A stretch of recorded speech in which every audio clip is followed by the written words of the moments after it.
Publishing for Profit podcast is brought to you by Ghostwriters & Co.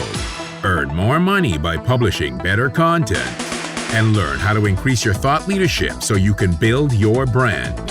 Head over to ghostwritersandco.com for more information. That's ghostwritersandco.com. And now, your host, Joel Mark Harris.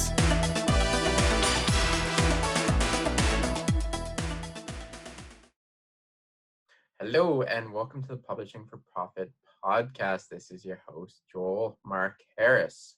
We're on episode number 23 today, and we interview Mike Wicks, who is a professional ghostwriter, and we talk about some of the more interesting and fascinating clients he worked with. He has some great stories that are hilarious and funny. You're in for a real treat in this episode. Mike comes from a background in publishing. He worked at some major publishing houses in the UK, specifically in selling books. He came to Vancouver. He started his own publishing company before starting out as a ghostwriter. We also talk about his writing routine, his meditation and mindful practices, which is really fascinating. So great episode with Mike. Hopefully you enjoy it. Without further ado, here is Mike Wicks. Hello, Mike, and welcome to the show. It's a pleasure having you. And a pleasure to be here, John. Awesome. So you are obviously a very experienced writer. You've worked in the publishing industry for a long time. Can you tell me about your journey from publishing, working at Random House, and where you are today and your writing career right now? All right. Well, books have been my life. I started with my first publishing company at 18 as a junior trainee sales representative, selling books to stores. Well, in actual fact, my first job was probably merchandising books rather than selling them. And I sort of came through publishing from the ground up. And to fast forward, I went through from trainee rep to getting my own territory, moving around. This was all in England, moving around the country with different territories, getting bigger, better territories, becoming an area manager. And then the big change, this was with various publishing companies. Random House was right at the very, very end of my career in mainstream publishing. But at one point, I was working for a company called Century Hutchinson, which was the company that Random House actually purchased when they came to England. They had set up their own company, but they needed the infrastructure and the backlist of a mainstream publisher. So they purchased us management in a complete sort of takeover.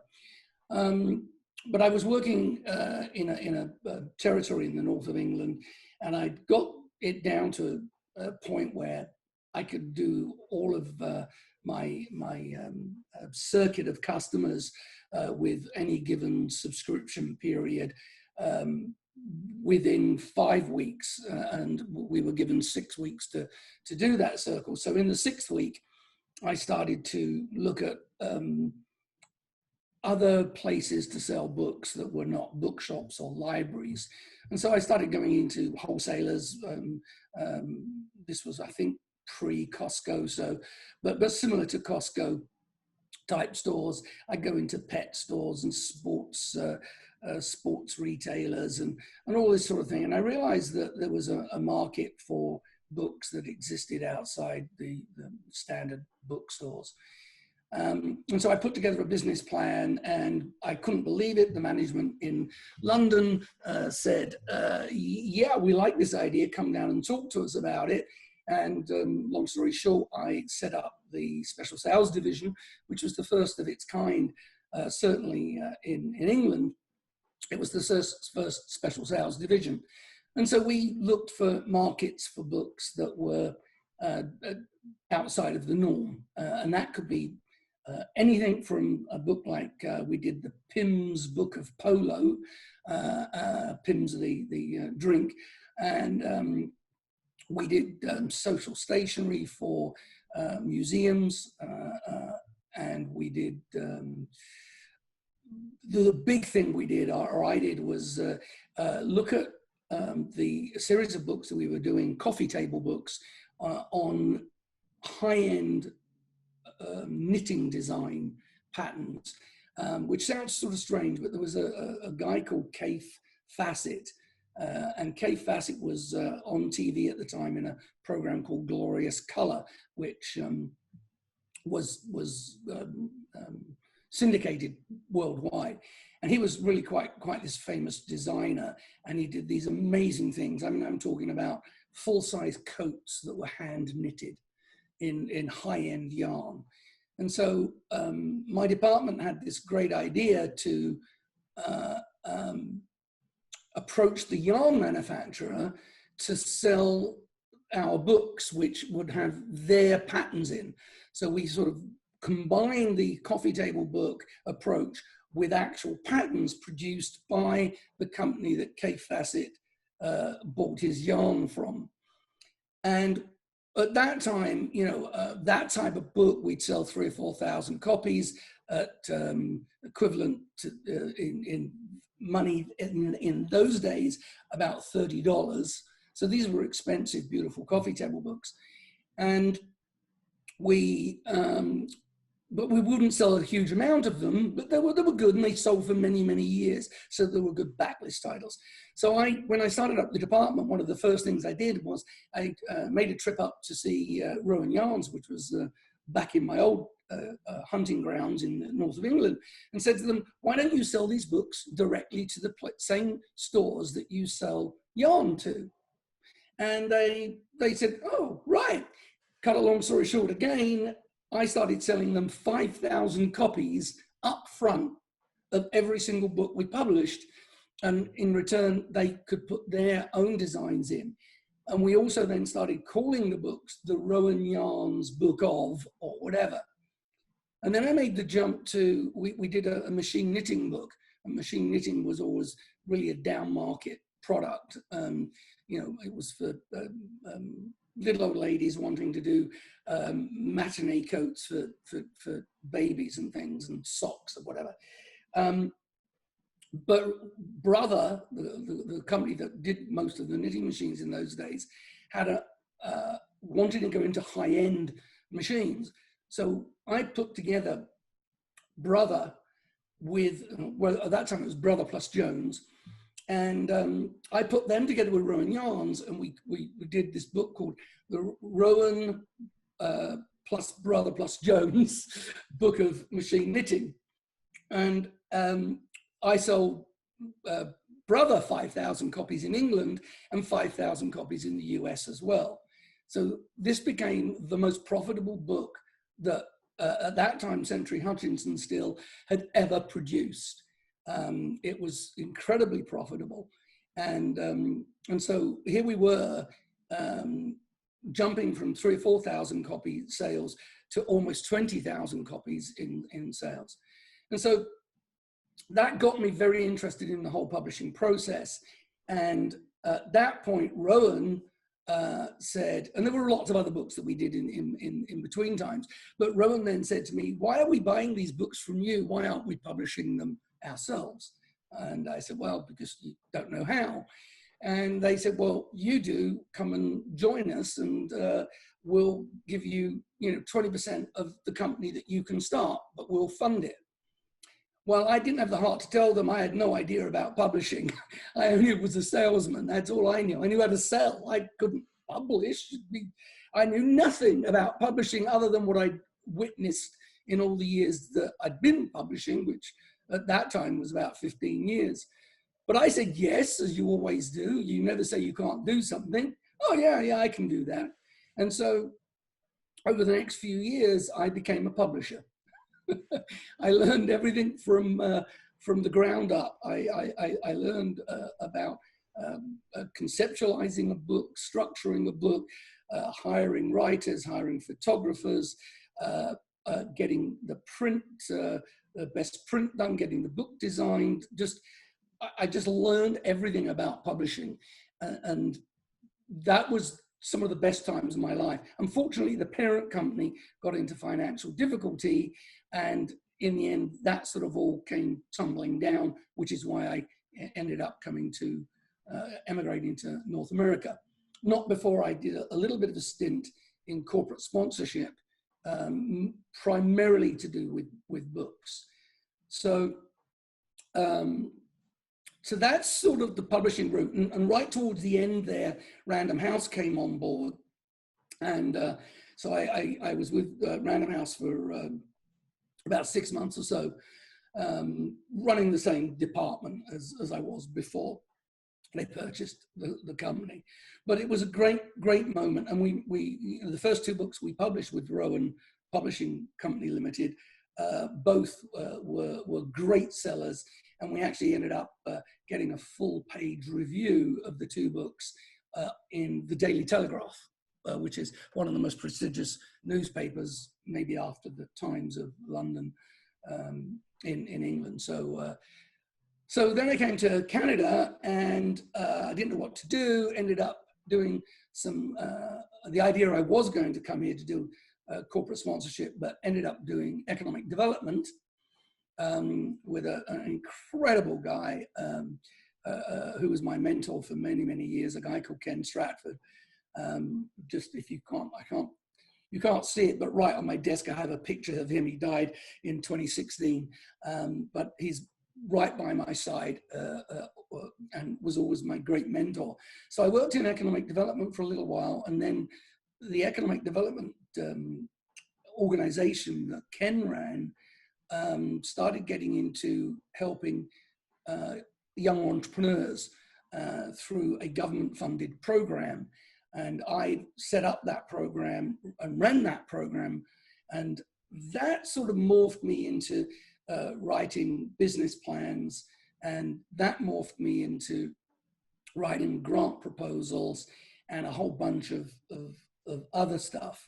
And I actually set up a company called Your Corporate Writer. And at one point we had five writers working for us. But that ended because I was paying my writers more than I was paying myself. And it got like, it was more trouble than it was worth. So I went back to just writing for myself. And that's where I got into ghostwriting. I worked for I got approached to write a business, or 2 business plans for a couple called Karen and Ryan. Karen was from England and Ryan was from South Africa. And they'd come to Canada to hope I'm not boring you with all this, but no, go ahead. It's sort of a long story. Makes my job easy. Yeah. So, but Karen and Ryan had come to England to try to either get residency or immigrate to either Canada or the US. And they needed a business plan, one for Canada, one for the US. And they were intending to distribute a device that had been invented by Karen's ex-husband, who is a guy called Professor Bill Nelson.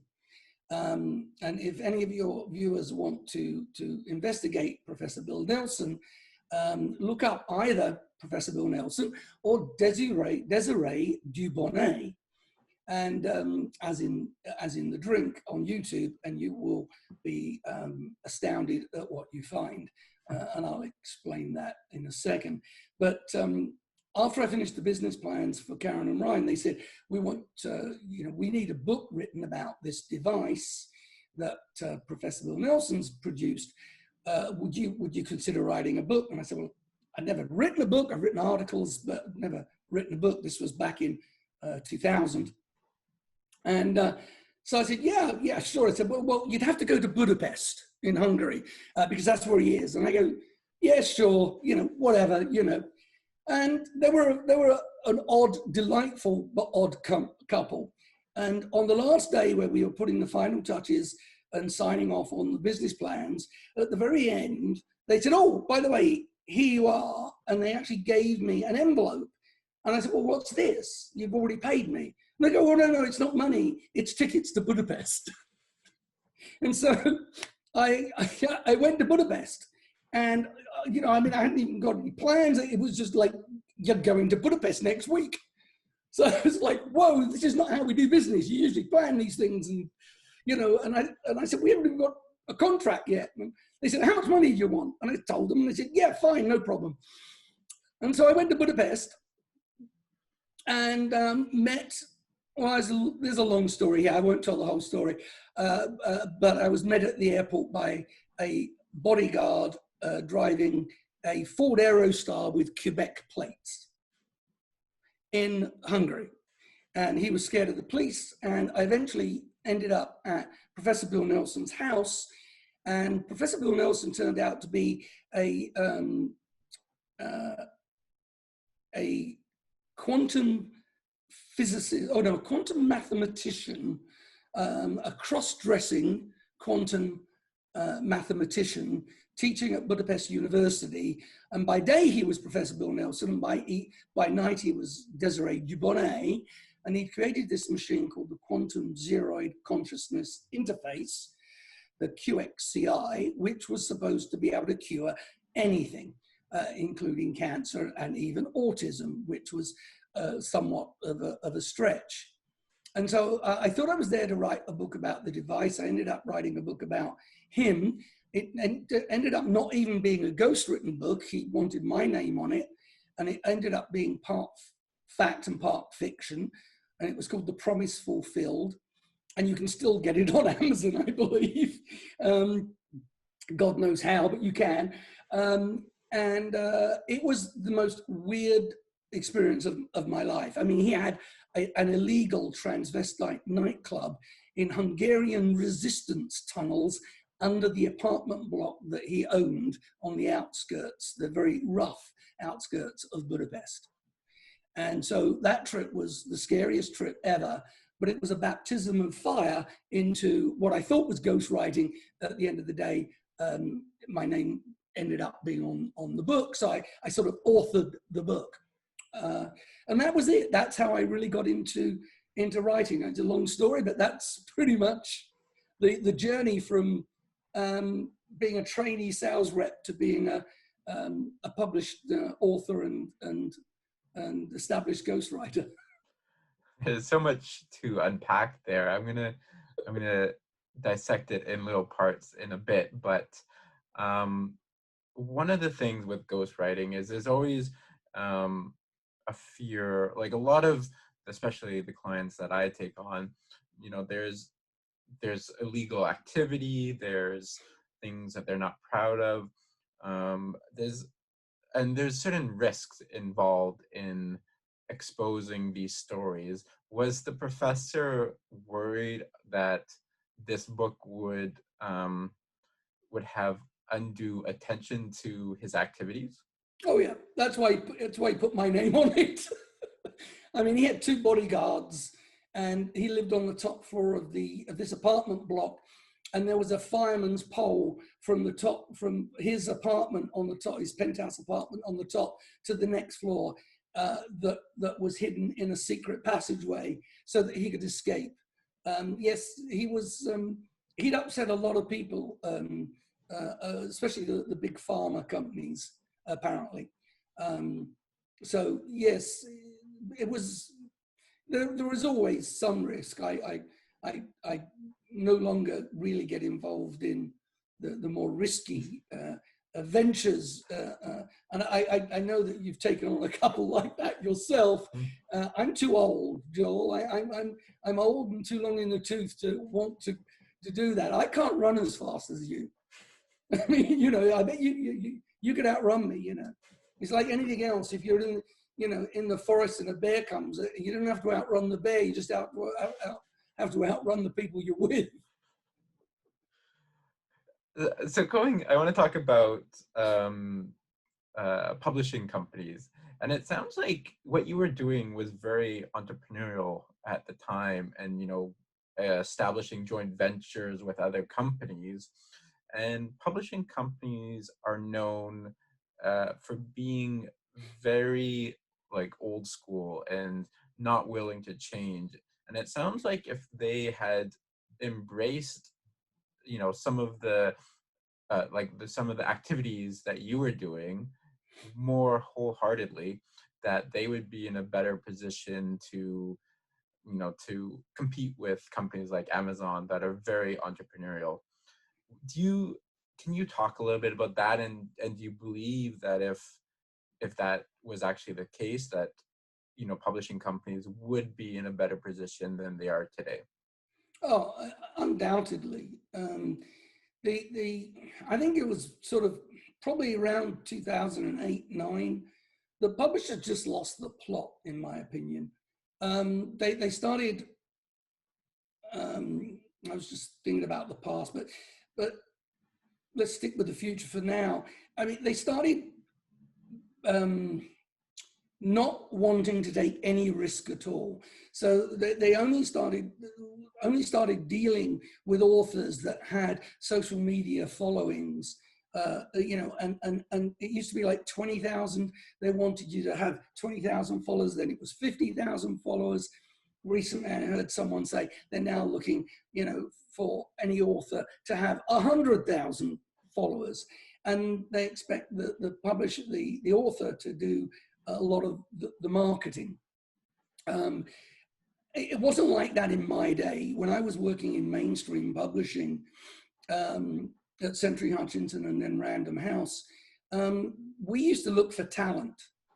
We used to look for talent and a really good idea, whether that was as far as a novel is concerned, a business book, a children's book, a book on sport, whatever it may be. We were looking for a really good idea and an author that had at least done some work towards conceptualizing his or her book idea and also structuring it in some way.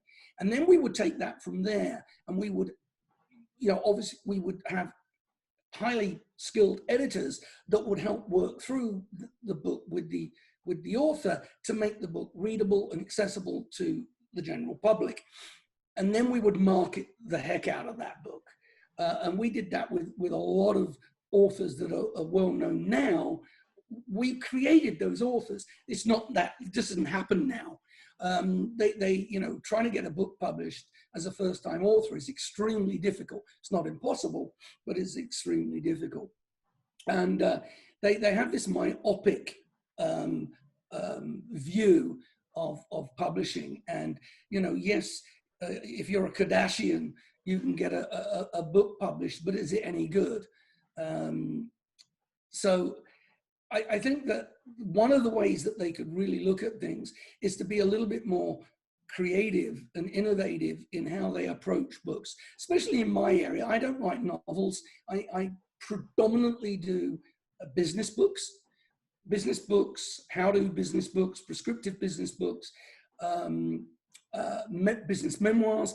I do some other memoirs because I'm very interested in loss, grief, depression, mindfulness, all of those types of subjects. So I do some of those as well. And I'm currently writing a book on trust, for instance, which is a fascinating subject to me, given the circumstances that we see every day in the press, with even COVID and climate change and the whole trust issue is huge.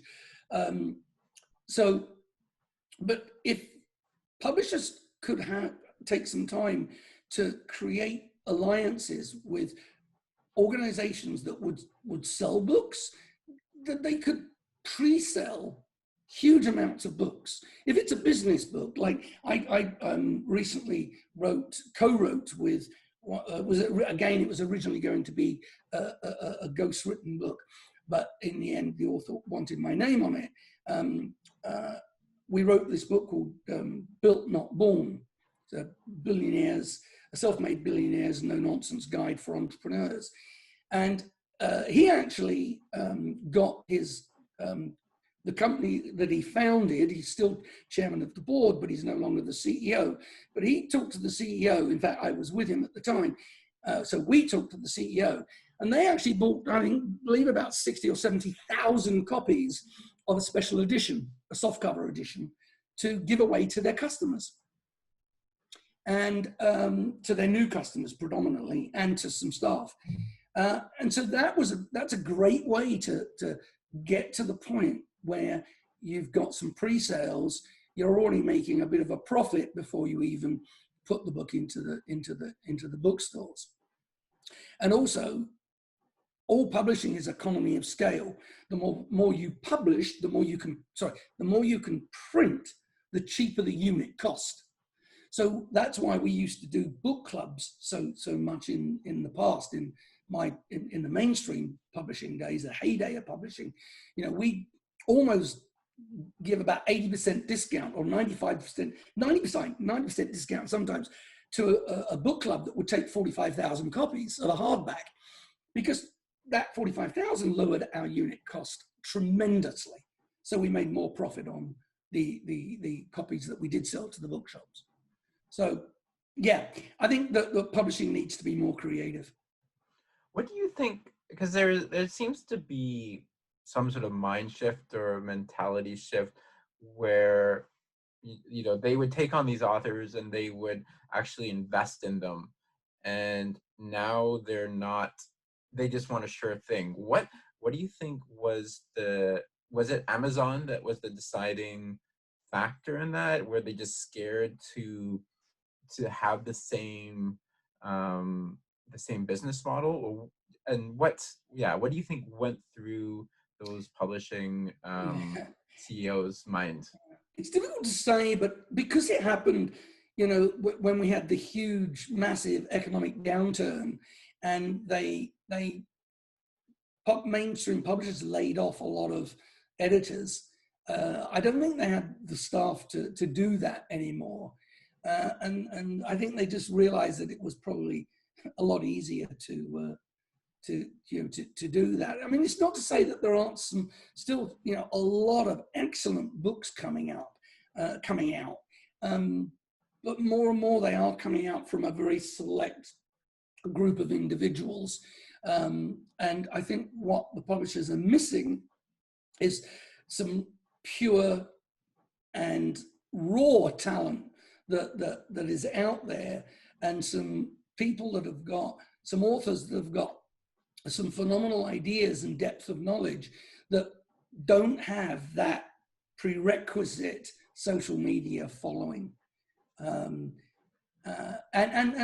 maybe they don't have the means to get it either. In some cases, you can do it retroactively, in as much as I've got an author at the moment who has been out of the business world for probably almost 20 years. He was hugely successful, but he's been out of the limelight for 20 years and is now rebuilding his social media following. Well, not rebuilding it because he never had it, because 20 years ago it wasn't such a big thing. So he's now building his social media following and doing very well. And so we're going to publishers saying, okay, we don't have a social media following, but we're putting some investment into getting one. But to go back to your original question, I don't know what their thinking was. I'm loath to blame them for, just, or to accuse them of just trying to make more money. I think it's probably a lot more complex than that. And, one has to realize that publishers have to make money. And we all know that, well, in my day, when I was in senior management in publishing, in my day, we always used to say, 20% of the books made all our profit, and 20% lost all our profit at the other end. And the middle section, the books that just did okay, was really where the profit was. And it was those and the backlist titles, the stock titles, that just kept turning over every year, that made the money, because it's very hard to tell. You've got the 20% that take off, the 20% that bomb, and you've got all those in the middle that just about break even and sell for a few years. So going back to, you moved to Canada, did you move directly to Victoria? Directly to Vancouver Island, Right. Okay. but not to. I was in Nanaimo originally, because my brother was here, so and my parents. So. And then, so you went into economic development, and then where you started a publishing company, and it's Blue Beetle Publishing. Well, Blue Beetle Books. Blue Beetle Books. Yeah. Can you tell us a little bit about the genesis of that, and why you decided to start it, and what your clientele were? Well, I started that in 2010, and what I was finding was that I had several of the authors I was working with really didn't have any hope or any desire in many cases to go the mainstream publishing route, and so they were asking me to whether I could help them design the book, get a jacket design for them, to get an ISBN number, and also help get it printed. And so I set up Blue Beetle Publishing originally to try to fulfill that need. And so for many of my clients, not so much in the last probably 3 or 4 years, because I'm now tend to be working predominantly with high-end mainstream authors that have already got or will get mainstream publishers to publish them. But in that period of time, I had these authors that wanted the whole package. So I'd give them a turnkey package, which meant I'd help them conceptualize the book, structure it so that we had a table of contents, write the book with them, get it designed, and actually deliver copies to their door, and also put our Blue Beetle Books logo imprint on the jacket, so it didn't look as if it was self-published, even though predominantly it was. And this worked very well. One of my first clients that took advantage of that I actually did my first one. I've got to correct myself here a bit. I did my first one in 2005. So, but I did it without Blue Beetle Books. I did it, and that gave me the reason to start Blue Beetle Books. But the first one was a guy called Tim Paziak, who is a financial planner in Canada. He's nationally known now. He wasn't then, and he works solely with high income clients, doctors and dentists. So I've actually done one book which I've written 4 times for him. You know, we've done new editions and split it into 2 different editions. And then I did another book. So I've done really 5 books with Tim. And he just needed it. He didn't want to sell it. He wanted to sell it himself. And he wanted to use it on his speaking circuit when he went around and spoke at medical conferences. And so really it was a case of a supply and demand. There was a demand there for me to help people do the whole thing. And so I did that with, we've done that with several books. And then I decided to enlarge Blue Beetle Books, and we started doing books for cities. We would go into a city, and we would get the mayor and council on side. We didn't ask for any money, we just wanted their support. And then we would go out and we would approach major companies in that town or city and say to them that we were going to do this book to promote the economy, and we were happy to put a double-page corporate profile in the book at the end of the book if they would just buy in advance 220 copies at 40% discount off retail. And it was an easy sell. You know, we didn't put logos in, there weren't ads, they were part of the story of the town or city. But it meant that we had, again, this is going back to what you were just asking about how publishers can be more creative. And so what it allowed people to do was that we could guarantee a minimum print run of 5,000 copies, which got the price down to a price that was great. And if we sold all of those copies to people that were going to use them for, or not all of them, but if we sold, say, 75% or 80% of those copies to companies that were going to distribute them freely as promotional items, we had our distribution locked down. So we didn't have to sell 5,000 copies, to the public. A lot of them were going to be given away for free, but we'd get the distribution guaranteed out there. And this worked like a dream. There were high-end, beautiful color coffee table books, and we always sold out, and they did tremendously well, and they were very profitable, for us and the people that purchased them. And of course, the city, we give the city 500 copies for free, just for their support, just for them to say, yes, we endorse this book, we support it. That's all we asked, and they get 500 copies. Everyone won, and the city got an economic development tool that really worked for them. So you primarily write business books, but you said that you also write on subjects like depression and trust. Can you talk a little bit? I mean, those seem very separate issues and very different. So can you talk about what inspired you to write on, those like the issues like depression and trust? Well, this is very personal, but I suffered, I suppose I still do suffer from depression. And it was about 6 years ago that and none of the pills ever worked for me. And it wasn't severe depression. It wasn't like suicidal or anything like that. It was just this ongoing, lingering, pervasive depression. And I'd suffered it from it for years. It runs in my family. But I had a doctor say, let's try something different. There's a new program that I can send you on. It's just 6 weeks, 2.5 hours or 3 hours per evening over a 6-week period. And it's brand new. It's a great program. And, you'll actually be one of the first to go through it, but I've studied the program. I really think it's great.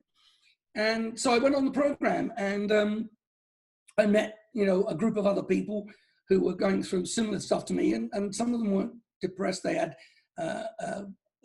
had real anxiety issues, and we learned mindfulness, and we learned meditation predominantly. There were other things, but then I got really hooked on meditation and mindfulness, and they basically transformed my life. I meditate every day, and I try to be mindful throughout my day. I try to focus on mindfulness, and my meditation practices I've continued for the last 6 years. And now I can say probably that 90% of my depression is gone. I do have my down days like anybody else, but I almost think that these days I'm probably at a level of just everybody that's, anybody that's so-called normal. So that got me really into reading dozens of books about mindfulness, about depression. And then I got approached by someone to write a book on loss and grief, which I'm in the middle of doing. And that fascinated me, that loss and grief obviously have are a major factor in depression. And so it's just a personal subject that I'm, if I can help help authors write books that help other people get the better of what I had to try and struggle through, then to me, that's a win-win. Can you describe your meditation practices a little bit? Yeah, I do all sorts of meditation practices. I can meditate while I'm walking the dog, in which case I'm usually silently repeating a mantra. And that changes. That mantra can change depending on the mood or what I want to achieve. But predominantly, it's really simple. Usually sometime in the morning, depending on, unfortunately, I know like you, I deal with a lot of US clients on the East Coast. In fact, I would say probably 90% of my clients are US. So sometimes when I wake up in the morning, I'm inundated with emails that need to be dealt with immediately. If I don't have those emails, the first thing I do is walk the dog, have breakfast, and then meditate. If not, I try to meditate mid-morning. But sometime, hopefully before lunch, I'll meditate. And basically, it can be as simple as just sitting there and in silence and sitting upright and just focusing on the breath. That's it at its simplest, but also I find that probably the most difficult because you have monkey brain that just wants to go all over the place and doesn't want you to settle down, and that's natural because it's part of our survival instinct for the brain not to shut down and for the brain to be aware of everything that's going on and to be thinking things through. It's not part of our psyche to turn that brain off. So it takes a little bit of skill to do it. But often I'll use guided meditations, and there are hundreds of thousands out there. If anybody wants to look up guided meditations, I use one at the moment called Insight Timer, which has hundreds of them for free. If you pay more, you can do different things. You have a broader selection. You can pause and go back, and the free version is very basic. You play it and that's it. But they have a lot, but they're not the only one. There are dozens and dozens. There's Calm. There's just loads out there. And if you use a guided meditation, it helps you to keep focused, and it helps that monkey brain a little bit get under control. One of my favorites for the last month or so, I discovered is a guy called David G. One word, David, and then J-I. I love David G. His voice is just mesmerizing, and so you go through the guided meditations, and they will help you then also take some of the elements of a guided meditation into your own private meditation. And so, yeah, I do that every day. And a lot of people tell me, well, I don't have time to do that, Mike. I don't have time to do that. And I go, and they say, how long do you do it for? 20 minutes. Well, I haven't got 20 minutes. My answer is, you really don't have 20 minutes. Okay, then you need to meditate for 30. Because if you haven't got time, you need meditation more. But the real big win on meditation, and this is the big discovery for me, was that after I meditate, my productivity goes up considerably. I'm not going to give a percentage, I don't know, but it goes up considerably. You're more focused and able to work. So if you sit there and you can't work, you've got writer's block, whatever, and you can't seem to focus, you meditate, you'll come back, and the mind will have just calmed down. You'll have given it a bit of a rest.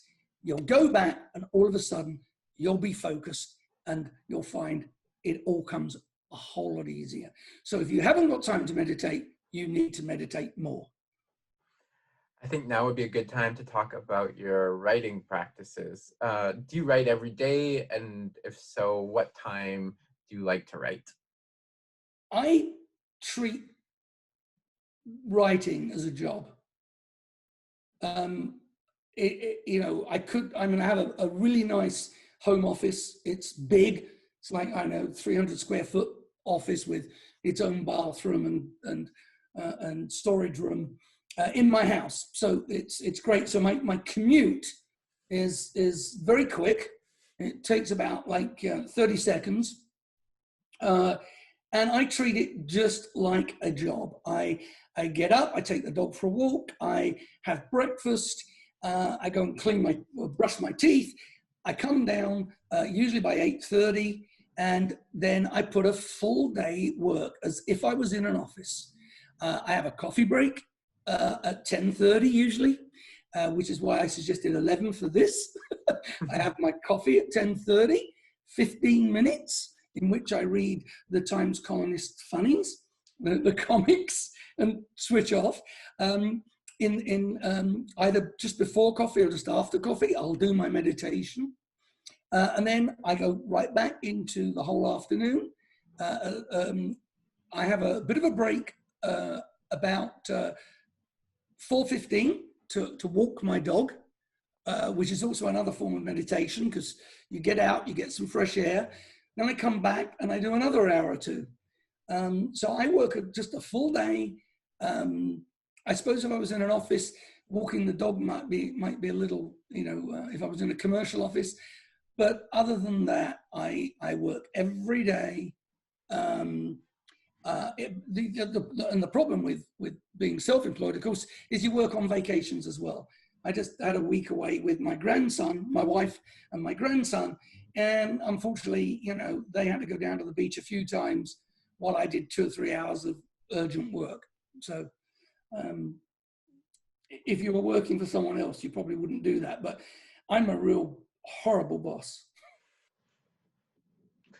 I want to talk to you about, so you've got a couple, I'm going to call it the Not series. So there's How Not to Sell, How Not to Manage People, and then, this one, which you mentioned already, which is probably a little bit different, but Built Not Born.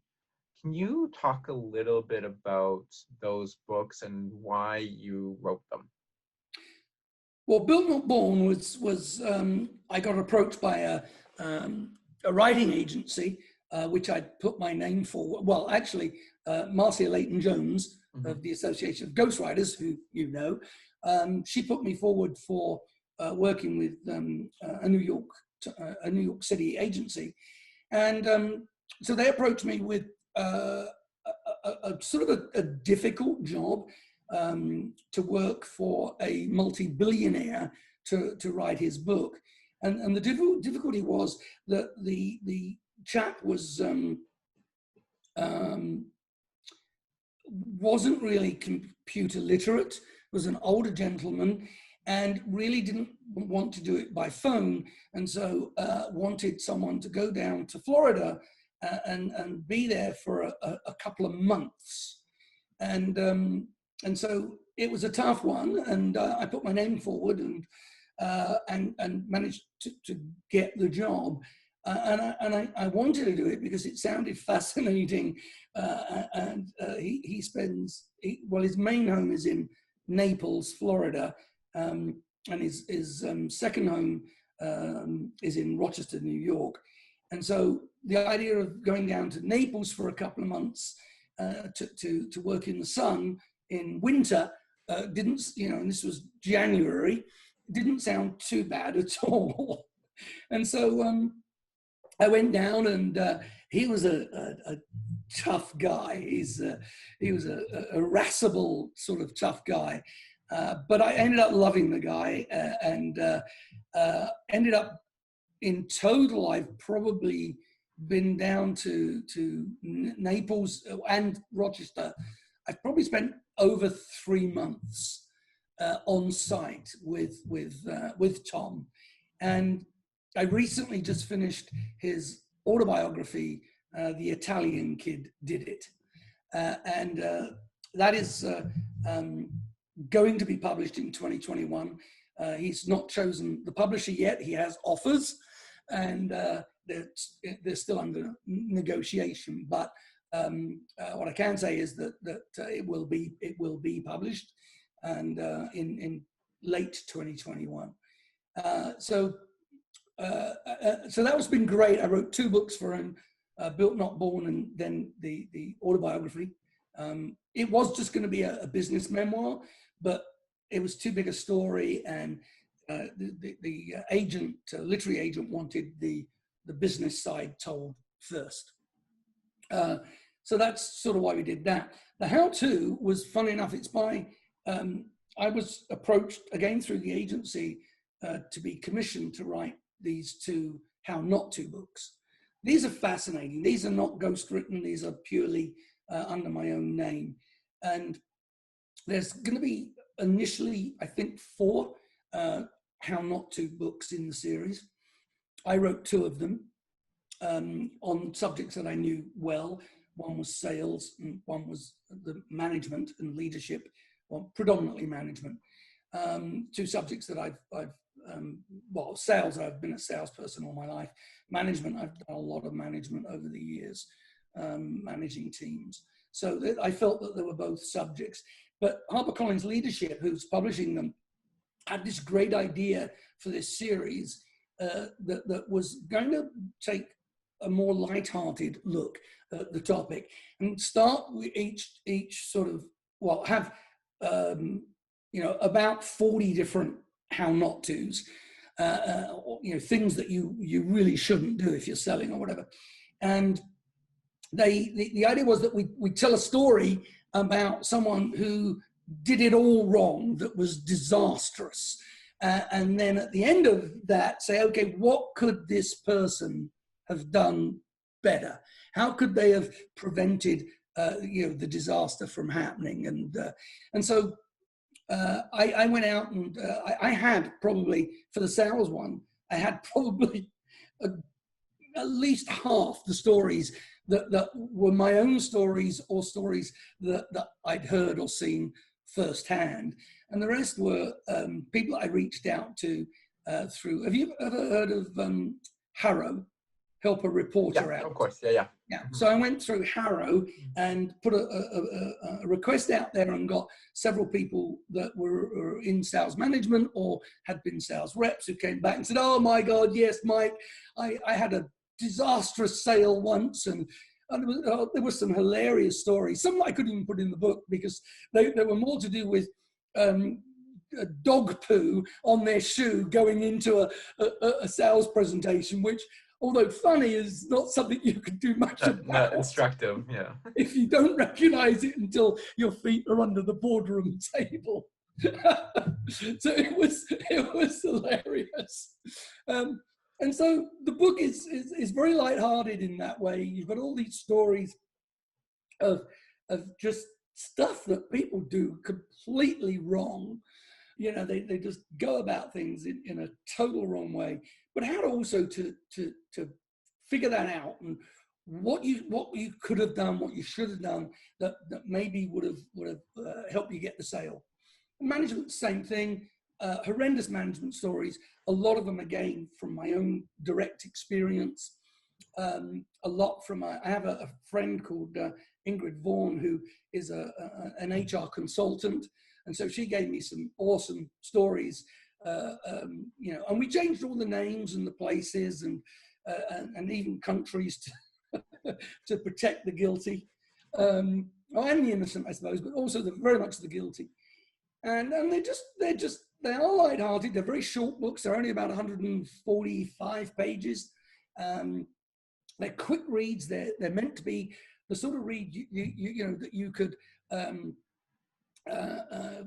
read on an airplane going from Vancouver to Toronto. You should be, you'd be easy to read the book and have a good laugh, but also stick into your head all those things that maybe you're doing that you shouldn't be doing. Maybe that's why, one of your staff members is just acting out, and maybe it's you, not them. They're great books. They come out on August the 26th, so they're almost out. They're available, I believe, on Amazon already. Yes, yeah. What's the worst sales story that you have heard that's maybe it could be in the book, or maybe it's just something that you've heard? Worst sales story. Got me now. I can't. There's so many of them, and worst ones. Well, I can tell you a funny one that I put in the book. That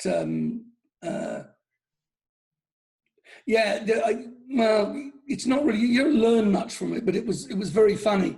There was this guy who was in book sales, and when I'm telling you this, I'll probably think of something else.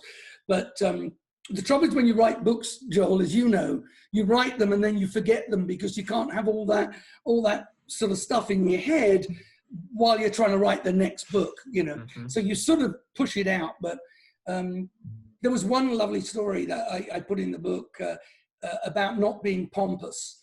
And there was this sales rep who was the most pompous dude that I'd ever come across. And he also happened to work for probably the best publisher at the time and had the best books to sell. So he had a captive audience in as much as when he went to bookstores and wholesalers, they really couldn't not see him and they couldn't not buy what he had to sell because, you know, they were good stuff, but he was so pompous. And I remember on one occasion, he went to see a wholesaler, and this wholesaler was actually a member of the British aristocracy, a low-level member of the British aristocracy. And the guy was just, I loved him. Him and I got on like so well. He was even ill once, and he insisted that I come to his bedside so he could give me my monthly order. You know, that's how much I got on with him. But he didn't like this pompous guy. He really didn't. And he worked out of this old building. And this pompous guy was, I know his real name and I can't remember what name I gave him in the book. So I've got to be careful not to spurt out his actual name. But anyway, he was sat in, you all sat in this little leather armchair in this guy's office. And he sat at his old antique desk. And he was telling me this story. He says, he said he was going on, and he was pontificating about this and that. And I was sat at my desk thinking, I wish this guy would shut up. Oh God, I wish he'd get to the point. And he said, all of a sudden, the roof right above his head collapsed. Only above his head, completely collapsed and showered him in plaster and dust and everything else. And this guy was always immaculately dressed. And this my customer just was creasing up with laughter and told the story to everyone.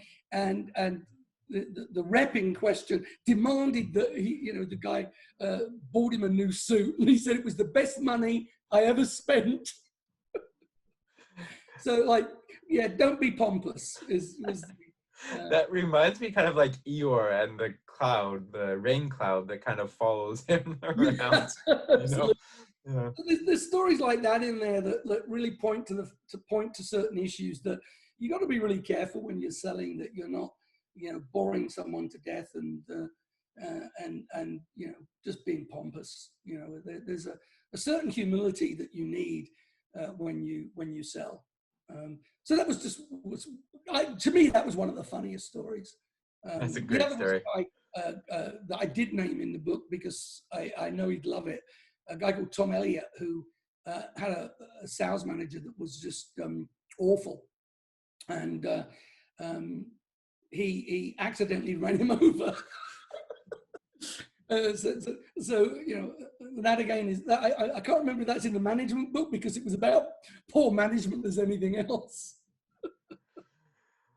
But yeah, there's some funny stories in there. I like to wrap up with this question. It is, what is your favorite book or a book that you like to gift a lot? My favorite, I love reading novels because I write nonfiction all of the time. So when I relax, I like to read books. I think my favorite book of all time is from my favorite author, John Irving, and A Son of the Circus. I think it's probably not one of his best known novels, or even the one that got the most accolades, but I love the novel. I think it's just fascinating. It's weird, it's mystical, it's crazy in parts. And so I've always loved A Son of the Circus and always look forward to reading it again. What's it about? Well, it's a sweeping novel about circuses in India.